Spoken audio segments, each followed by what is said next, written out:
Akyat tayong Lily Hill Plaza. Tagal ko rin di nakaakyat dito Balikan natin to. So itong Lily Hill Plaza, ito yung favorite na pambudol sa mga baguhan biker. Lalo na kung first time mo magbabike. Ay nako, pag sinabi nilang punta kayong Lily Hill, bahala kayo. So ahon to na matarik. Although short distance lang siya. So itong Lily Hill, ito also serves as a rite of passage. So kung bagong cyclist ka, nagawa mong pidalin to hanggang taas na hindi umihinto, hindi nagtutulak, good job, nakapasa ka na, cyclist ka na. Pag nakarating ka na rito sa may apartment, ito na yung pinakamatarik na part. Pero ibig sabihin lapit ka na sa dulo, So quick history lesson lang. Itong Lily Hill during the Japanese invasion was a very very important strategic vantage point.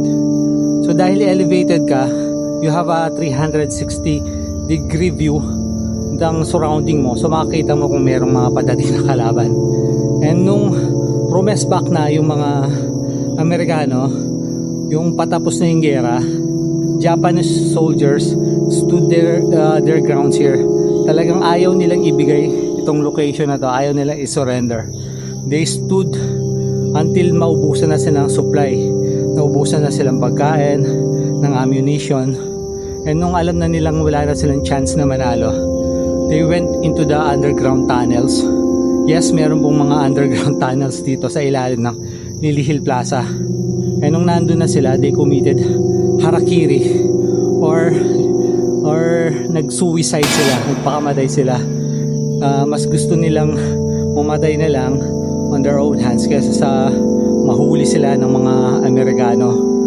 Although yung mga underground tunnels, alam ko today, all the entrances siniled na nila.